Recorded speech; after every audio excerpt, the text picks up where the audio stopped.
In today's session, we are seeing the USDJPY consolidating closer to the 109.5 level, and it looks likely that a breakout is on the card. And my guess is that we are likely to see the breakout on the lower side. And in course of time, I'm expecting the USDJPY to go beyond the 109 level. By beyond means lower than 109 and towards 108.5 or thereabout. So we will see what are the technical levels which can come handy while looking for the opportunities to go short in the USD JPY. If we consider the data docket for the day, we had plenty of data points coming in for the major economies around the world. Earlier in the day, we had also got the GDP numbers for the Japan, but I will not really go into the details of that. We also got the GDP's growth third estimates for the euro area. We will also overlook that as this is the third estimate and not much of a revision is there compared to the prior estimate. And we didn't really see much of an impact on the euro or other financial instruments. Moving on to the data point which was important or which is still important is ZW Economic Sentiment Index for the euro area as well as the Germany. And we are seeing slight moderation here compared to the prior month. For the month of June, the ZW Economic Sentiment Index for the euro area stands at 81.3 compared to the prior reading of 84.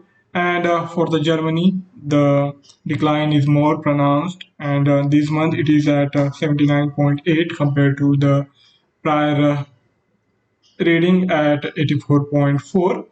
Moving on to the US, we had a balance of trade data, and here the trade deficit has been reported on the lower side for the month of April, and for the month of April, it is now at US dollar 69 point, sorry, US dollar 68.9 billion, and it is a lot lower compared to the record deficit which we had seen for the month of March. Moving on to the technical side, we will first consider the technical outlook for the USD JPY. Then we will also see what's happening in the equity side of the market where the instrument of choice is Dow Jones Industrial Average. Let's start with the USD JPY's technical outlook.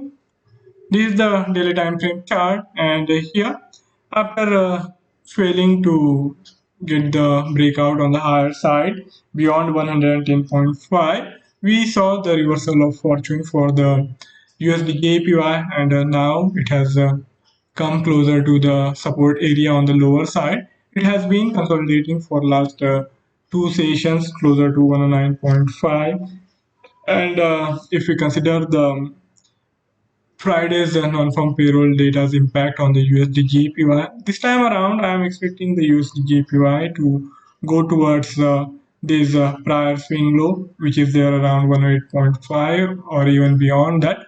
But for the time being, it has been successfully holding on to this support above 109, and it will be interesting to see when we are likely to get the breakout. So I will make you familiar with some of the key levels which will help us in determining when to go for the trade.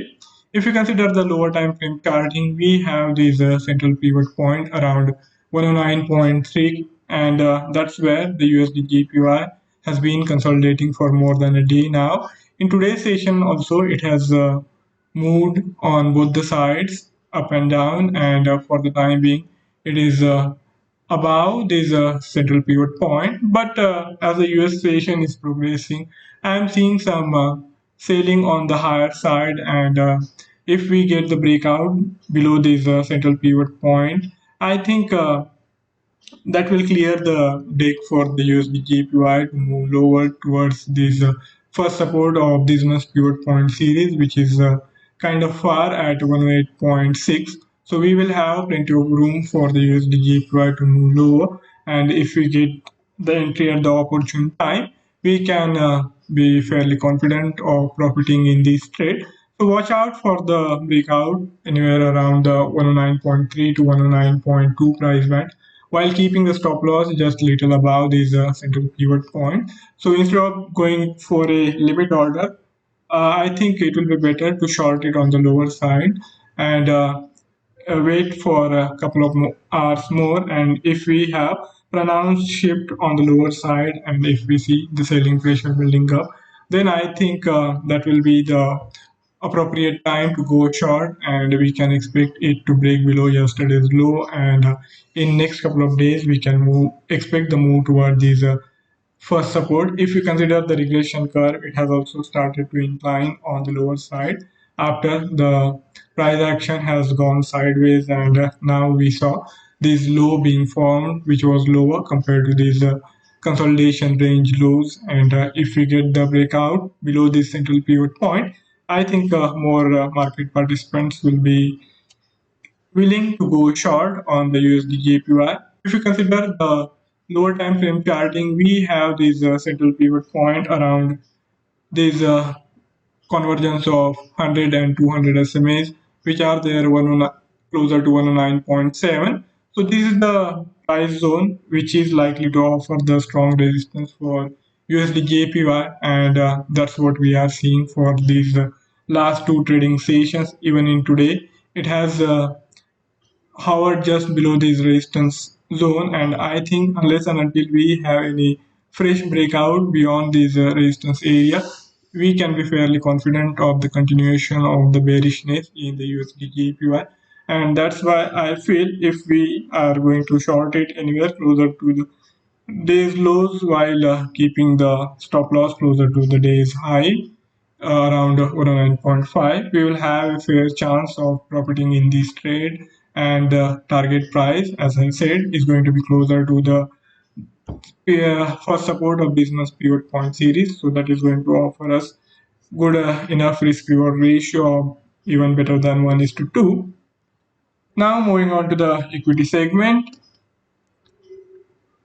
we have the US index of the Dow Jones Industrial Average consolidating below the 35,000 level, and it looks likely that it is not going to climb, at least not in this rally. It is more, it is showing the signs of fatigue, and it is more likely to see some correction from the current levels. If you consider the price formation for last couple of weeks, we have these range bound moves, and after yesterday's decline, again we are seeing some renewed selling momentum building up in today's session.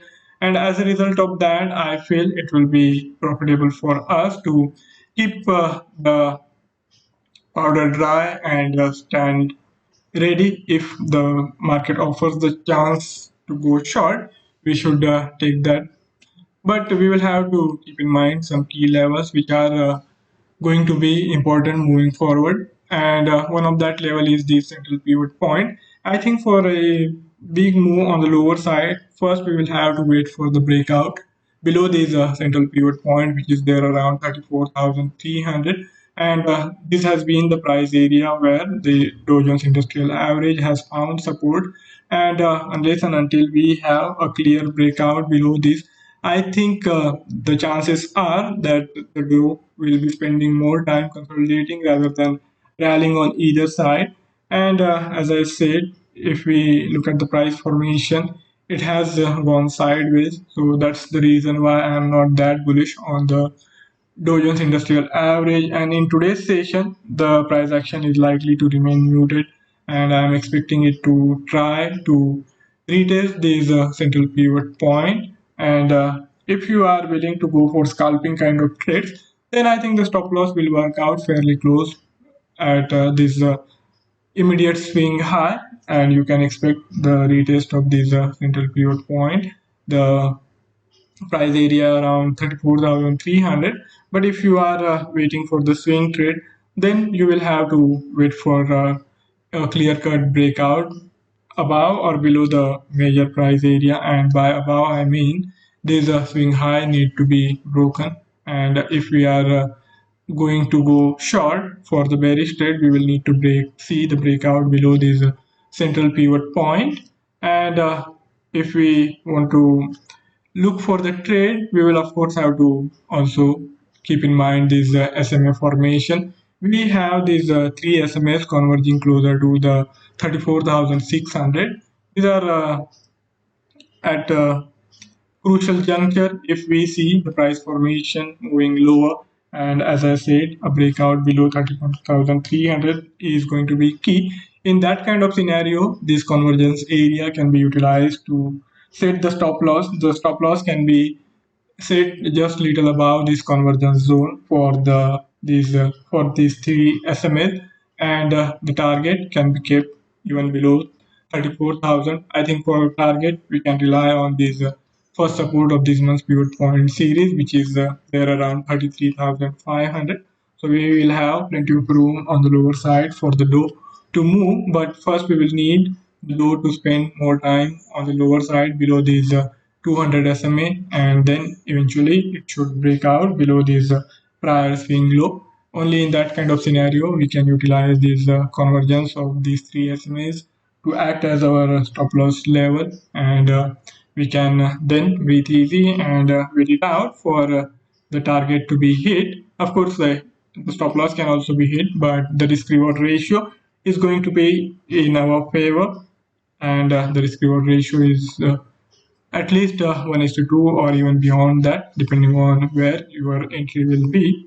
So that's my take looking at the current formation of the Dow Jones. And if any of you have any query or any idea to share, you can write to me in the feedback section, and I would be more than happy to take the discussion forward. Before I sign off, I would also like to remind of the risk associated with trading in the financial instrument, and one should be careful while using the information provided.